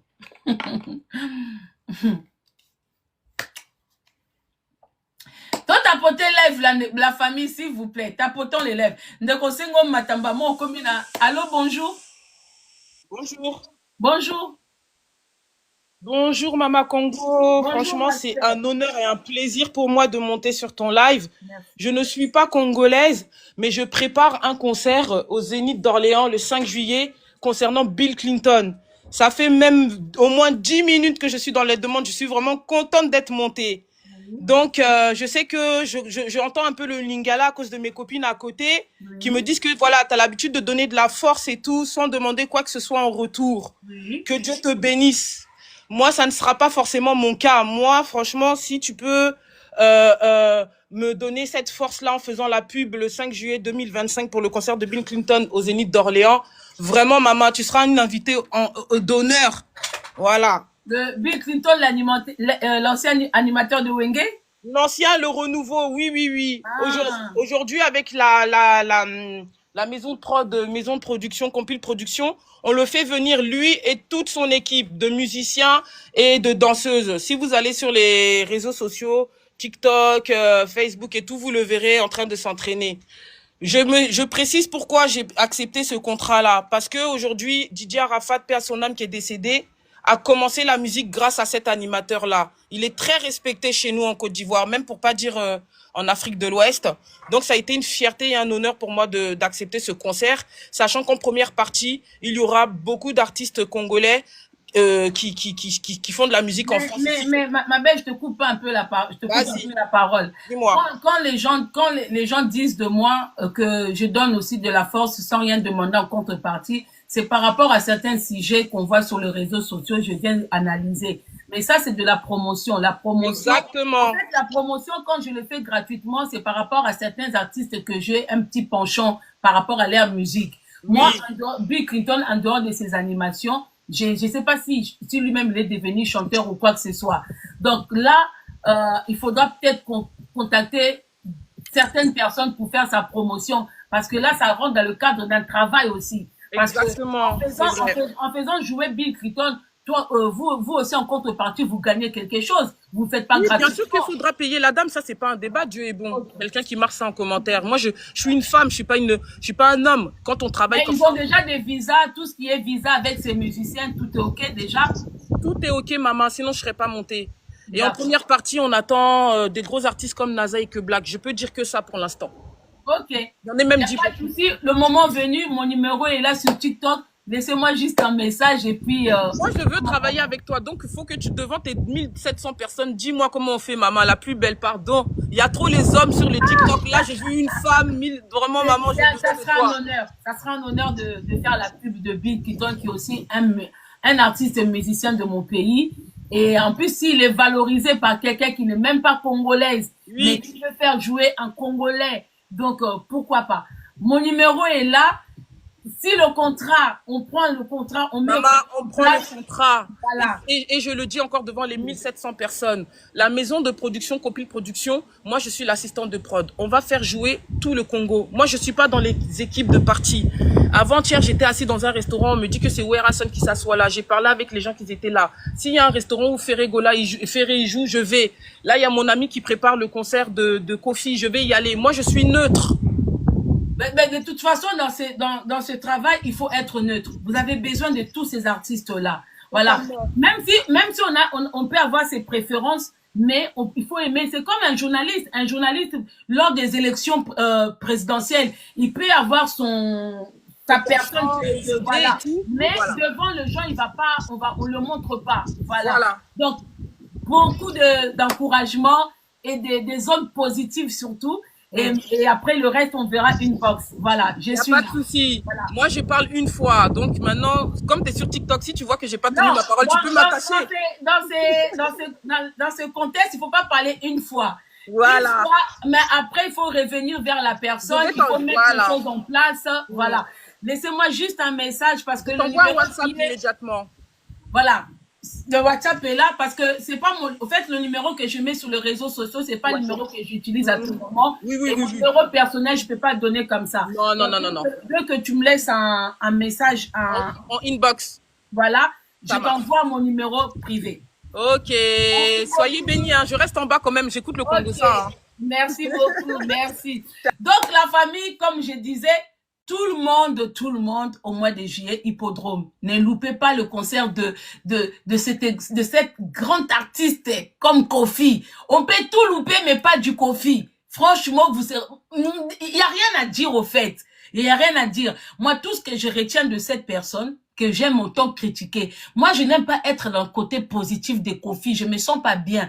Mais c'est vous qui me poussez à venir dans ce côté positif. Moi, j'aime attaquer Kofi. Je me sens bien quand je l'attaque. C'est comme si, parce que moi, j'aime bien le tutoyer un peu comme ça pour le réveiller, pour réveiller Cindy. Je n'aime pas être, au fait, quand j'aime une personne, je n'aime pas être dans le même camp que cette personne. Parce que j'ai l'impression que quand je suis dans le même camp que la personne, j'ai du mal à donner la force à la personne. Moi, comme j'aime la musique de Kofi, j'aime beaucoup critiquer un peu Kofi de temps en temps pour qu'il fasse les choses encore. Les années qui lui restent à vivre, on veut du Kofi. Et là, à cet âge-là, Kofi ne changera jamais. N'attendez pas de ce monsieur qui change, qui devienne l'ange que vous voulez qu'il soit. Il a dépassé l'âge d'être l'ange ordinaire que Yozo rêvait que Azala ange Bokwaza parfait. C'est fini. Il arrive à un certain moment, même l'arbre quand il prend sa forme, quand les racines commencent à s'installer, tout ça, vous pouvez tout faire. L'arbre ne reviendra jamais droit. Un arbre qui est déjà penché reste penché jusqu'au bout. C'est comme du Kofi. Ce n'est pas à bientôt 70 ans qu'on va demander à Kofi de changer. Il est toujours le démon. Mais retenez quelque chose. Les démons de Kofi, il a créé beaucoup des anges. Un démon comme Kofi, il nous a sorti des anges. Quand vous voyez Fally, quand vous êtes fanatique de Fally, quand vous aimez la musique de Fally, quand vous aimez la personne de Fally, il vient d'où? Du diable qui est Kofi. Quand vous aimez attendre, quand vous aimez certaines danseuses qu'on a aimé le voir danser, certains musiciens comme les bourreaux qu'on aime la voix, qu'on aime sa façon de danser, certains musiciens, les animateurs comme les Mboshi, comme les Somono, comme les CNN, qu'on a aimé les animations, ils sont sortis d'où? Car la diable wana qui est Kofi. Donc, à un moment, il faut retenir quand même un diable qui nous a donné que du bon. Un diable qui nous a donné que des personnes qu'on a aimées. Ah non, rendez-vous le 19 juillet. Moi, en tout cas, au Betty Mabe, au mi Betty donc, et simbite lumbi solo, au bimika lokuta. Et si quand y'a mon fandi, ozana kacha live nanga, et lumbi solo. Et Lumbi Solo, moi j'étais considéré, j'étais conseillé. Liambon ya jibe na sima mwana no na kimia. Koko sate. Quand ba dévergea qui au Kofi n'était pas là. Quand tu es tombé enceinte, Kofi n'était pas là. Quand tu as eu ton enfant, Kofi n'était pas là. Quand tu as commencé à chercher l'argent, que on doit te récompenser, tu veux une maison. Quand tu es parti chercher les Kissinjora, les Sandra Lina, Kofi n'était pas là. Alors aujourd'hui, toi, pendant que le monde parlait de toi, pendant que tout le monde te soutenait, tu nous as jamais mentionné Kofi. C'était à ce moment-là qu'il fallait nous mentionner Kofi. C'était au moment où on battait le fer quand il était chaud. Quand on battait le fer quand il était chaud, c'était là qu'il fallait nous mentionner Kofi. C'était là qu'il fallait nous dire que voilà, même monsieur Kofi, toi, tu as attendu que les choses se calment, tu es parti au procès avec le père de ton enfant, avec le géniteur de ton enfant, avec machin, tout. C'est maintenant que tu viens nous dire, mais non. Au Bétifo, hippodrome, on sera là. Tu ne nous apprends rien de Kofi. Vraiment, Brinette, Mwana Souka, Olaki Sibiso et Lokomoko ya Malonga ya Kofi te. Il n'y a rien de nouveau. Olaki Sibiso na Kofi. Je ne prends pas part, mais j'ai juste vu en face une mauvaise personne que les gens ont soutenu comme toi. Ongola Sabiso nini? Que Kofi mtakimi si jibe na poto? Ongola Sabiso que Kofi mtakimi, même yo koko kimi sa jibe poto te. Ozo peze te mwana nsuka muta kosote. Jibe, soki ki se silie, soki marabunde mtapeki siye, aya poto, to yebi na biso pourquoi jibe azo ki ma poto te. Wana kaka ye moko fa leka koloba, to yebi na biso te. Koki ma jibe ya poto, pourquoi azo yate, mwana kufi a yete, 40 jours a yete, ba anniversaire a banana azo yate, concert na ye moko azo yate, wane tali ke ye. On s'en fout. Et nous, dès lors, à Betty concerté, Tokoya sous un dossier na ote. Parce qu'on a remarqué que certains musiciens qui ont du mal à sortir des albums, qui ont du mal à mettre des dates de concerts, nous utilisent pour te lober la combo na bango na ba futilité. Ça, ce sont des futilités. Oyoki moi la souka. Eh, ce qui jibe mtatindio obima, na ba futilité, il faut qu'il aille à concert. S'il voulait qu'on parle de lui, il faut qu'il to lobelaye aya ko beta concert, to kota, to sepela, to bina, pour toi ko lobelaye. Yo ozui musicien, a raté concert, toi ko beta ma solo ndenga botisa. Donc yo sepe sa kayo to beta ka kombo na jibe. Akobala ne yote. Après ça, abanda tikala célibataire, a kotisa onanda koute, ko kantate ke soto beti kombo na yo pembe na ye, nde zongisi bolingo na bino. Détrompe-toi, parce que on dirait que bolinga toi ko beta ka ba kombo na bino, to sangisa ka bino na bango, po epesa ka bino ke, ba olobe la Brinette na jibe, epeso makambulu vunu, ngane na lobi lo no ya soute. Et simbite. Donc, yo, zabino boa loko balia, liba le kufi me bolinga kaka quelque sorte qu'on parle de vous. Bolimbisanga. Boa loko la baniki, ma bale kufa, et comme banana, mais vous voulez toujours qu'on parle de vous. T'es musicien, to kolobe la bino so bobetu musique. Oh, obimaki na mwasi na yo. Oh, kendaki restaurant. Oh, kendaki invitation moko bakangi bino ba photo. On parlera pas de vous ainsi. Parce que vous n'êtes pas des top modèles. Vous n'êtes pas des influenceurs. Vous êtes des artistes et musiciens. Pour qu'on parle de vous, sortez des albums, sortez des singles, mettez des dates, qu'on vienne au concert. On parle de vous après le concert. Voilà, exactement. On va pas commencer à parler de vos fesses quand vous allez acheter vos maisons. Les maisons, c'est rien du tout. Quelqu'un qui génère de l'argent, c'est obligé que la banda kwa kitoko. On parlera pas de vous quand vous achetez vos voitures, quand vous achetez vos maisons. Nous. Parce que là, vous nous complexez. Bozo complexé biso. Parce que on parlait pas, bon, bino kutuba simple, nda kubo tongato lobelango. Bon, Michael Jackson qui habitait dans un, carrément un parc quoi. Hein? La maison de Michael Jackson, c'est lui qui en parlait. Et ça qui est carrément ouvert dans le public. Il y avait tous les sortes d'animaux et de jeux, de tout ça là. Hein? Mais franchement, allez-vous, il suffit de mettre une piscine, hein? L'escalator, escalier, ascenseur, on va venir en parler. Hein? Et Michael Jackson qui avait ce qui néerlandais, ce qui nini, batanglais bozawa. Bato bosunganga. Neverland, hein? Bon, bino so bo comme na niveau ya Neverland, mais biso to roko ya ba évanoui, hein? Bon, comme si biso ba complexé ya banda ku ya ba chambre, salon, cuisine, salle de bain, douche, hein? Bon, so bo comme na niveau ya ba kinga kati, o yesu mboka mobimba. etongi ezana ba crocodile ba éléphant ba lion ba simbili kinakati mais bon ça la biso ndini. À un moment il faut arrêter hein. Moi je dis désormais tu es un artiste et musicien, tu veux qu'on parle de toi, mets-nous des dates, sortez-nous de belles chansons, de belles mélodies, tout ça et tout, on va vous acclamer. On va vous acclamer. Mais le reste, c'est tout ce que vous faites. Dès lors que vous avez l'argent, achetez vos jets privés. Louez-nous. Achetez vos maisons. Louez-nous. C'est votre argent. Faites-en ce que vous voulez. Vous les méritez. Vous travaillez dur pour avoir tout ça. Et Talibi sauté. Nous, on veut des chansons, on veut des concerts, on veut des albums, on veut des singles. Voilà. Moi, en tout cas, louez-nous nayo. Journée na malamu. To m'attendez comment komi balé. Gisèle Kossi, samedi, qu'elle y a ta papa Marthe Posso. Allô, bonjour.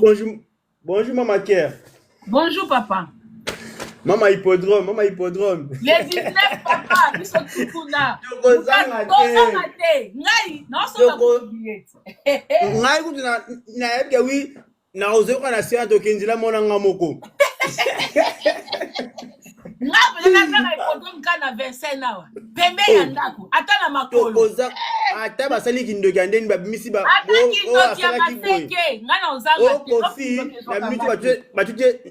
Damutu wa toko zebi somo no hôpital tokene ate ya nguluma ko beta conseil to la plaque raté Robert abeli poulou tokola tu sais toko kende na ye toko kele coca tokola tu sais couche ben oui oh et là na lingela kayo parce que omoni nzambe apeta munam mtu dona ye moni dona yo oye ba kande ko ba bisi ozarane skonde sage tango zo loba ozo ba lomo boke oui oto pesa o ya ke mutu atata zo azo comprendre que oui o pesa message no kitoko makasi mingi Mama Kerr kombo na pesa wana ilukila nga makamba Mama Kerr pour bien ko Mama Kerr po oyebi kuluba ozana mutema ya ba congolais ozana mutema ya bato ba ke oui bato ba panique yo o pesa bango kimia. Merci beaucoup papa, merci beaucoup. Donc la famille, merci Nande Bolandinga, ba week-end, ba début week-end malamu, bolamba bolia bandeko nyoso bolo ba kofi ba futima makongo. Problème ezate, c'est le travail. Mais dès lors non na futamite bandeko nyoso tout baby ke bo futanga. Ango no senga bino ba preuve bo bima. Ango yo. Nga force musana nga c'est l'honnêteté. Voilà. Omoni musala kolinga te ba ekango singa na kingo. Même ça to ça la pas mindele. Il faut aller travailler avec le plaisir, avec le bon sens, avec l'amour. So comme kokendo ça la kaka parce que faut ka nazwa mbongo, musala ne koma makasi. C'est quelqu'un qui m'a dit ça. Quelqu'un qui m'a dit abi omoni musala soko bani kokenda ngona ba façon mobwe et comme l'eau dure. Mais so zo kenango avec amour tout ça. C'est pour ça nga nga ko ya réseaux sociaux, je vais devoir rien à personne. Je ne dois rien à personne. Que ça soit politique, je ne dois rien à personne. Que ça soit musical, je ne dois rien à personne. Kota maboke kutu, hey! Nazakakunate. Voilà. Mais soko lingi, naya kosa musana nga, ozana li solo na yo, yo kopesa mama Congo. C'est mon travail, tu dois me donner coca nanga, mai nanga, tan nanga, wifi nanga, parce que c'est un travail que je fais. Voilà. Donc, bon, moi, Nantsuka Oyo, je l'ai pris comme un enfant, je l'ai conseillé. C'est elle qui est rentrée en contact avec moi. Tina défenda ye, nazwale 1 euro te. Ata 1 euro te. Et puis, je n'ai pas cherché à rentrer en contact avec elle. Nalandara pe matière te. Tant na ça que yaka kole bisabatuke, jibazo ya poto nikolo na yote. Parce que c'est faux. Na obligé keta le kapananga. Nabaki ou l'équipe a battu nos messages na bango na Congo, Kinshasa, ou l'équipe a nanga, c'est elle-même qui a dit, bon, je passe chez toi, bon, toche R23h, à Kimi na épée. Même émission à Saluana, elle pouvait, parce que, waka kotungi sanga, tu pouvais aussi me demander, et aussi l'émission, pour que pas nanga le coûter ko le kate. Elle n'a rien reçu. Tant azo bawa sombi ba appartement, Aza c'est une menteuse. Donc, ce qui a zwa mbongo, c'est qu'à kosa bato bazaye pembe, n'a pas payé sa bangote. Mais moi-même, elle a pleuré chez moi. Que maman Congo na joué l'autre côté, nani, maman colonel Azawana, babotola ki dossier, de nazabwe, buenabwe, et moi je dis, maman, toi kaka ko baby sate, to conseil à capé. Moi je conseille beaucoup. Il faut demander aux gens, au babenganga, bakota contact nanga. Avant na likam na conseil à ka. Et c'est moi, je lui ai dit, liana si mamouana. Ou attaquer déjà trop. So moni force ezate tia na selia na sima mwana. Mais baba ki no ko c'est la Kofi Makambu te. Kolia na sima mwana babino te ke kosa que Kofi il est derrière ça. Pourquoi vous mentez? Donc bino comme tout le monde, donc comme Kofi Ango a supportaka que ba critiquer na bango ye, tout ça ils s'en fout. Donc il faut venir. Bande ko boyeba que parmi les grands artistes na mboka na biso, toi na Kofi. Ponze momoko te nyoka longa koyembela biso, nyoka longa sepesa biso na ba animation. Mais nzemba Kofi de génération en génération. Des générations. Et bon, quand bien l'artiste il y a du tchatcho, hein. Il y a du tchatcho dedans. Oui, oui, oui. Mais tout ça, ils ont battu belé. So boké na ba tapis rouge. Vous allez encore vivre encore succès à quartier latin. Oh, au moins bateau bima na quartier latin. Ba tout la raté. Latino family, là où il y a les bourreaux, il y a les Suzu, il y a les Mboshi, il y a les Sam, so bakebe ta concert partout, bah ça là bas plein. C'est des chansons de Kofi. Il y a ba album et Wuta quartier latin. Estenaka tilelo. Et beta maka. Dans la vie, il faut apprendre à aimer les anciens. Parce que musique beta malelo ya sikezate. Tous ce sont des euta na babatwa kala. Mutu moko te même na génération à musique à sika oyo. Tozoyo ke loko moko babimisi eloko a sika. Oyo babimisi style a sika. Tout eutika na musique na biso kala. Donc apprenons. Toyebi ke Kofi Jean Robert azane mutabuzoba. Mais biso par respect à un moment, faut tozong sa keto tchake na place na ye. On doit le remettre. Net moine lokola o moine nsuka. Danseuse moko a voyager. Danseuse moko a okapi. O to eko soutenir po ba lukelota mwanda ko esika ofanda po ba botisa o mwana. Ya lobby. Wa ko fanda. O bando bape. Kofi abenga kinga memanga poto. Comme si ozo peser. Yo même pembe na ba danseuse ya quartier latin. O peser te. Brunette. Pembe ni même yaba danseuse, yaba Beni, o PZT, ba Beni ba mona ba États-Unis, yo mona kedal, oza okapi o boujakate soso ba bienvenue kutata molaka. Yo même pembe ni yaba danseuse, donc yo faut lobake, moni ba danseuse musu botika na Congo Quand on parle de danseuse bomi longolaka. Bomi longolaka penza, bio boza okwa ba danseuse ba kime na États-Unis mbali boso ba mona poto. Mbali boso ba mema bango poto ba moni États-Unis et ça même naba tala et même naba porte-parole mususu mbali boso ba matya bango avion ba kokite ba komi loba mais ça ba porte-parole mususu o bazala pe na ba orchestre ba voyager trop ba lemba ba danseuse mususu ba voyager trop ba lemba ba kenda vutuka donc et ça ba danseuse mususu dodo klobolo bakate. Quand on parle de danseuses biso nous quand on parle de danseuses on parle de Zina Bilaou, on parle de Rosette, on parle de ba Miss Yolo, on parle de ba Sandra Lina, on parle de ba Nono ba Diamant, on parle de ba Beni, to ba kana ba Swaz, to ba kana ba nani, on parle de ba danseuses o penako to moni penande ba keboye ba zongi to mona bango lisusu nde ba keboye ba zongi to mona bango to beta ba danseuses.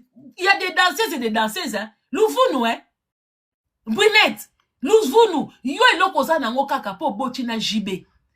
Seul loko esala ke ba remarquer yo po oboti so pe ba longo saki ozemi en plus du fait kozaki okapi oza okapi o voyager ozo luka avion na misu ozo luka ta aéroport ya Addis Abeba o monango yo zo luka ta aéroport ya maya msuku to koyeba ngo mais Addis Abeba ka wana ozo luka ngo na misu fanda ko mwa mama fanda mwana lia kaka mbongo ya président ya papa lia mbongo papa.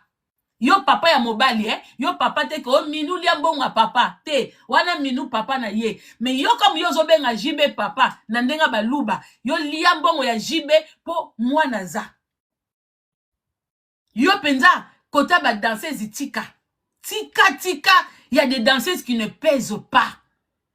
Il y a ba danseuse musubo ba suksa bino na ba mbandaka ba suksa bino na ebi utute soki na ba anniversaire ya ba président Bobina soki bo kenda wapi na ebi utute même yo soki Kenya okenda pour na ebite botika pardon et puis tangu BCBG zala pour ebele bo na BCBG na bo voyager te yango bo kima na États-Unis tangu BCBG ezala parmi ba danseuses ba voyager na BCBG Bibi Sucre ezaka bibi secret zamb yete ya voyage te afanda na Canada yepa yaka une fois aya plusieurs fois bibi secret Françoise liboso banano 3 te liboso bayaka nanu boyaka groupe bayaka groupe bake Canada miso basali accident batikeli mais après ba comment voyager ka 3 Soise nono ba diamant na paix à son âme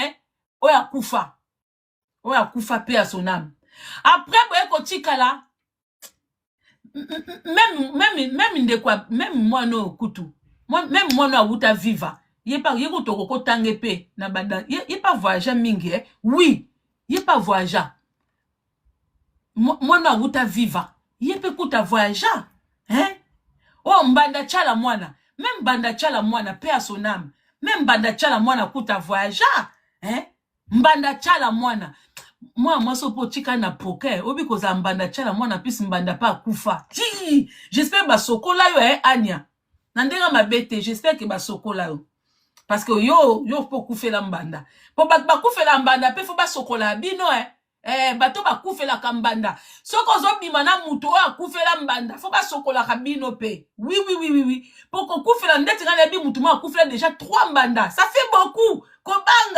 kobanga so okufeli pe mbanda fo basokolaka na ndenga mabete Waneka aposto seka na sisi nanga. Bon, merci beaucoup la famille. Bonzela to matande comment Gisèle Kosinabi que est ta papa mat ni no senga ngo matabwiko. Allô, bonjour. Oui, alors, bonjour Maman Congo, vraiment félicitations, bravo, on a analyse Kitoko, vraiment, une fois qu'Anaroba vive la musique africaine à travers Kofi Olomide, le 19 juillet 2025, tous allez bélir à Vincennes, encore une fois, merci Nayo, vraiment, vous êtes toujours pertinente, merci. Merci beaucoup, papa. Merci. Donc, bon début de week-end, hein? Bon début de week-end à nous tous. Rendez-vous le 19 juillet. Publicité au Félé, parce que j'aime cette musique, j'aime cet artiste, malgré il a beaucoup de défauts. Vaut mieux vivre avec une personne qui a des défauts visibles, qu'on voit. Vaut mieux vivre avec un démon qu'on connaît, qu'on voit. Mais il y a des fois des anges que nous imaginons, oso vivre na mutu, o ebite, du coup, pour au soutou ki boye. Il y a un moment ba AVC. Au moment mobile, moi, quand ça bali ange, avec qu'on découvre, moi, c'est moi, ça connaît ange, il a démon. Traumatisme namba moko crise cardiaque ezala mibali mususu pe bazo kosa batu ozo sala makambo kasake mobali o ange wako sutuka bwe démon tozo kosa mamingi na bolingo mais mutroko la Kofi moi si moko akosa mate parce que son identité est là, son comportement, son caractère est là. Biso tout yebi qui est Kofi Olomide, qu'est-ce que to yebi. Donc moi si mon côté on même na minute oyo n'ayez pas pitié de Cindy. Oh Cindy banda ko so balopangu, banda ko bomba. Vous me faites rire quand vous pensez conseiller Cindy. Quand nous on pense conseiller Cindy par rapport à Kofi, c'est nous-mêmes qui sommes ridicules parce que elle-même qui est là, elle sait qui est Kofi. Qui elle-même elle sait. Mais biso kout au contraire, mi bal to bimana bango to ebi bango te. Tozo kosa maneti ba soso ba no soso kuta kosa maboete. Modèle to kosa mabandeko. Modèle mi bal la poto bazo kosa biso. Mais Kofi koutou bien. Kofi koutou bien. Tozo kosa manaba mi bal moko kosa mamoko bazo ba mezo yamba ezo kanga biso. Donc kosa mamo yo motango fendo bi na zobe. Mais moutoko la Cindy yozo ke note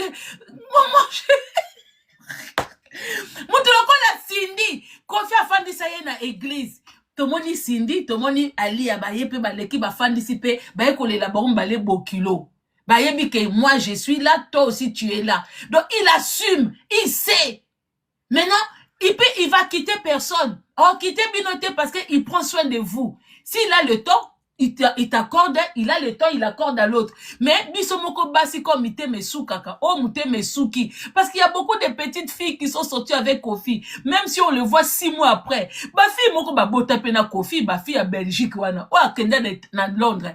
Fille à Belgique, limbi sanga, Yope foko taka même moi na di solo. Fille moko Rachel. Rachel yo po bota na Kofi. Rachel azolanda Kofi a mai na misu na Paris. nga si nakutana Rachel wana mukomsusu azozela Kofi na Aubervilliers nazo ya Kofi abi j'arrive ti lobi na tongo Kofi ayate mwana mwasi maya miso lelo akoma mama mwana je pense que c'est elle, c'est la maman de comment s'appelle même son enfant hein bata Belgique bosunganga fille à pembe oyoyo ya Belgique fille à pembe y'a pas bota y'a pas mwana y'a pas bota y'a pas bota Diego lelo akoma mama Diego mais a souffra Aouta Belgique azolanda be Kofi akene Suisse na ba danseuse Kofi azongi na ndako ali azakuna yazozela kaka azeli tourna ye ti muko tourner koki azui pezemi en plus de ça bato bobota na Kofi estimez-vous heureuse parce que na batako azopesa bino moko bozo souffrir na calculer ba date kozala mwasi ya Kofi eza problème ozomona ke pose wazemi yo moko fo bando calculer est-ce que na période da mabe yo anozu avion kimi pont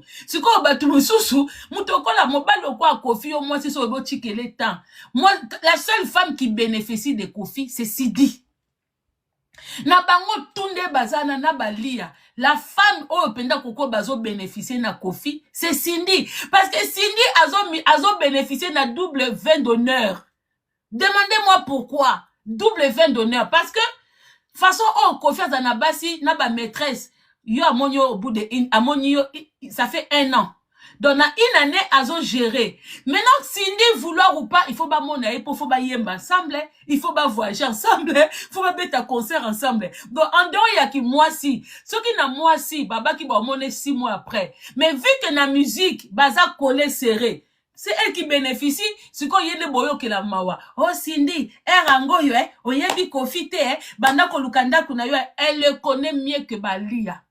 Ali, elle a fait 3 enfants, mais elle voyait Kofi combien de temps. Tant que Kofi a quand même une kini coûte, elle n'allait même pas tout le temps. Peut-être 1 fois dans l'année, 2 fois dans l'année, machin et tout. Au lieu que ça, le loco là-bas, si misusu. Banana ba fongo la bis, ouais. Hey. Banana ba ngwana ba biso mobala sa di 6 mois na poto ngape na ekaka 6 mois na bana. Hey. École la bana qui parate. Et soka mwana za mayele. Soka moni mobile zongi na Kinshasa yepe na Kinshasa mobile pe abi fona benda moi visibilité si omoni nana zo maela Cindy a comprendre que ba mibala ba starmania boy ngape na luka ki starmania na ngape po ekolaka pona zaka toujours na tendance parce que pona balobela ngape balobela ngape mobile ba ke na existaka yombo mona nana makasi na ba snapper asali anniversaire a filmer asali boyake filmer parce que azomona ke suka abefona kana ndakubwe bomona moko mama Sylvie mapata te mama Sylvie mapata pa timba alambi mikumbi a filmer po boyebake moi si moko awera zala wana basi o batimba babi ke ponda na tikela mutu espace te mais basi msuso mona une année banda mobala banda ko voyager ata avion ke ça la mobali surprise na escale eza na basi msusu mobala ke mission de service asali 1 mois 2 mois ayeli penja mobali surprise mobala uti réunion ya musala akota ka na chambre d'hôtel bwe akuti sur le lit sa femme qui est là ouais je voulais te faire une surprise voilà mobali pas sepeli magali kango po mtupeli kango mutakenda ki wana yo keko c'est ça pino mobala mibali bana bambongo bosa makamondire ba tintin Vous, vos hommes, ils ont de l'argent. Vous pouvez voyager quand vous voulez. Vous pouvez vous faire belle comme vous voulez. Basi misus toza na poto awa. Mi bali kutu ba pesa rabasi lo côté mais lo kuta. Au moins la mobile misu na poto piakera kabarata so be la rabasi bilamba te ba sapatu te bo ke feti ya lati na ndenge na ye, yo po lati na ndenge na yo. Mais bazo kangama na bango kaka. Bongo bino mtukutu mi bali bazana mbongo ba présence bani. Mi tali bino luvunu. Biso rendez-vous ka le 19 Nous on est là. Le 19 juillet. Donc, bloko bomoni ba sortir zanga tina oyo. On passe à autre chose, Deti lobby samedi toya na sujet mususu. JB Koluka, kozonga na actualité, na histoire à mwana ntsukate et sopaka. Benda mwana ntsuka matoi. Sorti o et simbité. JB Piana, je m'adresse à vous. Vous êtes un artiste et musicien. Il faut apprécier quand on parle de vous. tant qu'un artiste est musicien, au tient qui va date à 2 fois, ce qui 3 fois, annulation, et sopaka, ozo bela te, et l'autre mon côté, tina dernière minute, concert annulé. Alors vous venez nous faire sortir Mwana Ntsuka. Au lieu de une explication pourquoi vous annulez les concerts, pourquoi vous ne voyagez pas, au lieu de une explication, au Koufeli Mwana, on n'a pas vu, 40 jours to monioté, et l'autre moni Mwana Ntsuka bima. Mais c'est honteux, hein? Et puis Mwana Ntsuka mwa bimi maele mukie balokute bele et sopi na komba nani ya Kofi et sopi ça ne se fait pas, ça ne se fait pas. Bon, la famille, à bientôt, à nous revoir bientôt. Pour la bandeko, bon, ça la polémique sur Fally, les gens de tout ça, moi je suis pas dedans. Sans me conduit, merci vraiment, mais je ne vais pas analyser sur ça. Pour moi, c'est un sujet qui m'intéresse pas. C'est pas intéressant. Yakoya koye bao Fally légende ou pas. Fally n'a pas de date. Un moment sur musicien ça n'a une actualité té. Ton fabrique actualité na makasité. Na minute oyo Fally n'a pas d'actualité. Nandenga mabete. Actualité zali ba Ferré, ba Kofi, ba héritier, ba Wera. C'est de ça qu'il s'agit. Nandenga mabete. N'allez pas fabriquer ya matière moko ezanga mutuna makolo. Kaka poto lobela mutu moko songolo pakala. Moi je ne parlerai pas de lui parce qu'il n'a pas d'actualité. Na préféré koutata ofele total ata concert ya héritier koleka ndenge nini poto akolobelango. Voilà. Mais débat mususu auto yebi na biso. Moi jusque là nayebi kaka na Congo légende na biso na Congo auto message ko benga légende so ezaf Kofi. Les restes nga akunate. Et ben ancien na biso auto yebi que musique eza na nini tout ça où on peut reprendre. Au moins so sali musique ba koki ba na facilité ko remixango. Ah ça c'est du danger. Nga ba légende eza okola ba luambo makiadi madilu kutu même ba lutumba. Voilà mes Pépé Calé, Batouana tout. Nana minute oyo Fally est encore en plein dans le succès. Azo Luka Matamata. Toke na que nos comme na que nos saba débat avec légende na mutu oyo. Tu sais même pas combien d'années il va tenir. Ah pardon vraiment nandenga mabete. Et ça si j'ai moko terre à terre. Même toi sango moko du kofanda kunate. Kofanda kulate. Moi je pense que mutu azo tiango moto eza Jean-Marie na habite si tu as été payé pour obanda kofandi sabatu na buzoba parce que comment no boye hein kasanda comment no boye omona penza un papa qui réfléchit mais débat o yomto o aveniment ngo eza débat mo terre à terre c'est comme si oye pour oboma ba actualité ya batu bana ba concert oui ngala moni au clair te.